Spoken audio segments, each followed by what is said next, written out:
Maghihiganti ka ba o magpapatawad? Ako si Risa Singson Kaupeng. Magkapet pandasal muna tayo.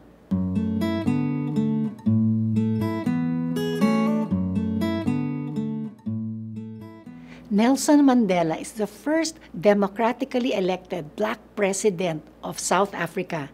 Inialay niya ang kanyang buhay sa paglaban sa apartheid, ang paghihiwalay ng mga South Africans depende sa kanilang lahi o kulay. White, colored o halong lahi, Indian or Asian, at blacks. Napreso siya ng 27 years dahil sa kanyang pagtutol sa hindi makatarungan at mapang-aping sistemang ito. Biruin mo, kung ikaw ay itim, bawal kang gumamit ng public toilet na para sa mga puti lamang. Bawal kang magkarelasyon sa puti at limitado ang mga propesyon na pwede sa itim na Afrikaans. Imagine, after 27 years of imprisonment under harsh conditions that were meant to break him, he emerged as a man without bitterness.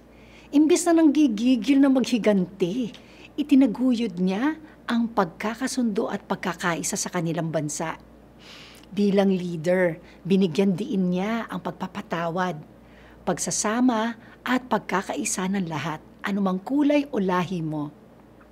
Kaibigan, sa gitna ng matindi at mapang-aping pagsubok, tayo ba ay umaasim o tumatamis? Sabi ni Mandela, you will achieve more in this world through acts of mercy than you will through acts of retribution. Naway matuto tayong magpatawad at magmahal ng ating kaaway gaya ng tinuro sa atin ni Kristo. Tayo magdasal. Lord, let pain and trial bring out the best in me. Amen.